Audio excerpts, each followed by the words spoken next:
జై శ్రీరామ్. తెలంగాణ రాష్ట్ర ప్రభుత్వం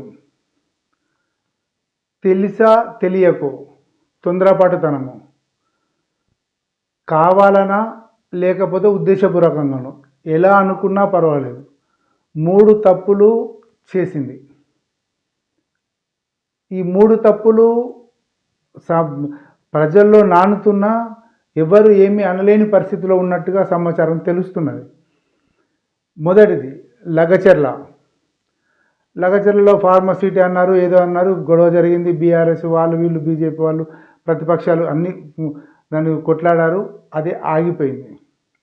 తర్వాత అక్కడ ఏదో ఇంకా ఏదో ఫార్మర్ సంబంధించింది ఏదో చేస్తాము, ఒక హబ్బు చేస్తాము, ఇంకా రైతులకు అందరికీ అది చేస్తాము, నేతలకు అందరికీ ఇది చేస్తాము అని చెప్పని ఏదో చెప్తున్నారు. ఏది చెప్పినా ముందస్తుగా ఆలోచించకుండా అక్కడ లగచర్లలో ఒక ఫార్మాసిటీ అని చెప్పి వెళ్ళడం ఎంతవరకు కరెక్టు? పోయిన తర్వాత మళ్ళీ వెనక్కి రావడం ఏంటి? ప్రజల ఆవేదనను బాధను చూసి వెనక్కి వచ్చారనుకోండి, ఇంకో చోట కూడా అలాగే జరుగుద్ది కదా. అక్కడ జరిగిన తర్వాత ఇంకో చోట కూడా జరగచ్చు. ఆదిలాబాద్లో జరగచ్చు, లేకపోతే వికారాబాద్లో జరగచ్చు, నల్గొండలో జరగచ్చు, కొడంగల్లో జరగచ్చు, కరీంనగర్లో జరగచ్చు, ఇంకెక్కడైనా జరగడానికి అవకాశం ఉంది కదా.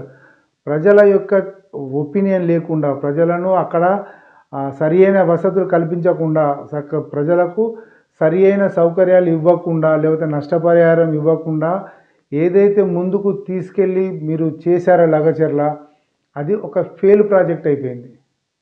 అంటే దాన్ని జనం ముందు మీరు పలచన అయిపోయారు. ఈ పలచనతనం పోవటానికి నాది గోరు బీకరు, నాది వెంట్రుక బీకరు, మీరు ఏమవుతుంది, మీతో ఏం కాదని చెప్పి చెబుతున్న మాటలతోటి ఇంకా రేవంత్ రెడ్డి ప్రభుత్వం ఇంకా నెగటివ్ అంటే ఆత్మరక్షణ ధోరణిలోనే పడుతుందన్న విషయాన్ని కాంగ్రెస్ శ్రేణులు, తెలంగాణ రాష్ట్ర ప్రభుత్వం కూడా గమనించాల్సిన అవసరం ఉంది. రెండవ అంశం, సన్నబియ్యం వస్తున్నాయి. ప్రపంచంలోనే అంటే భారతదేశంలోనే అత్యధికంగా పంటలు పండించిన రాష్ట్రం తెలంగాణ అని చెప్పి తెలంగాణ రాష్ట్ర ప్రభుత్వం చెబుతుంది. అది సంతోషించదగ్గ విషయమే, ఆనందించదగ్గ విషయమే. ఈ నేపథ్యంలో మంత్రి తుమ్మల నాగేశ్వరరావు గారు ఒక సమావేశం ఏర్పాటు చేసి ఏం చెప్పారు? సంక్రాంతికి మేము సన్నబియ్యం ఇస్తామని చెప్పారు. అధికారికంగా చెప్పిన మాట ఇది. ఏదో పార్టీ సమావేశాల్లోనే ఇంకెక్కడో మాట్లాడింది కాకుండా అధికారికంగా చెప్పిన నేపథ్యం లోపల ఏం జరిగింది? అధికారులందరూ కూర్చుండి సంక్రాంతికి ఇవ్వడం సాధ్యం కాదు సార్, సంక్రాంతికి ఎట్లా వస్తుంది, అన్నీ ఇప్పుడిప్పుడే వడ్లు వస్తున్నాయి కదా, ఇంకా దానికి తడి పోదు, అది పోదు, ఇంకా కాదు, రైస్ మిల్లింగ్ పట్టడం సాధ్యం కాదు, కాబట్టి ఇప్పుడు కాదు, మనం ఉగాది నుంచి ఇద్దాము, లేదా ఏప్రిల్ నుంచో మార్చి నుంచో ఇద్దామని చెప్పారు. ఇది కూడా ప్రభుత్వం యొక్క తొందరపాటు చర్యనే. ఎందుకు తొందరపాటు చర్య అంటే అధికారులతో సమీక్ష సమావేశాలు నిర్వహించకుండా, అధికారులకు విషయం ఇట్లా ఉంది, ఇది ఈ రకం జరుగుతుంది, మరి ఇది ఎప్పటి నుంచి ఇద్దాం అని చెప్పని ముందస్తుగా ప్లాన్ లేకుండా చేయడం అనేది ఇది ప్రభుత్వం యొక్క తొందరపాటు చర్యనే. ఇది అయిపోయింది. ఆ తర్వాత ముచ్చటగా మూడవది 10th రిజల్ట్స్. అంటే 10th రిజల్ట్స్కి సంబంధించిన అంశము. అంటే ప్రభుత్వము ఒకవేళ కనుక నిర్ణయం మార్చుకోకపోతే ఈ ఏప్రిల్లోనో మేలోనే అందరం వినేవాళ్ళం టీవీలో 1 1 1 2 2 2 3 3 3 5 5 5 10 10 10 అని ఈ మాటలు వినేవాళ్ళం.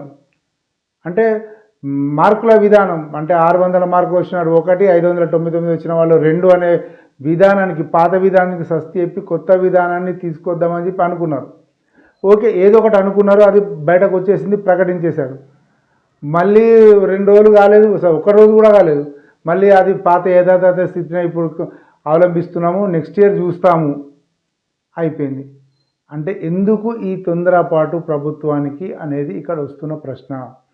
ఈ మూడింటితోటి ప్రభుత్వం పలచనవ్వడం కాదు, ప్రభుత్వం తొందరపడుతుందని, ప్రభుత్వం తక్కువ అవుతుందని కాదు, ప్రభుత్వం ఎందుకు ముందు చూపు కరెక్ట్గా ఆలోచించి నిర్ణయం తీసుకోవట్లేదనే ప్రశ్న మాత్రం రాజకీయ వర్గాల్లో, మేధావి వర్గాల్లో, సామాన్య ప్రజల్లో కూడా వస్తున్నది. జై శ్రీరామ్.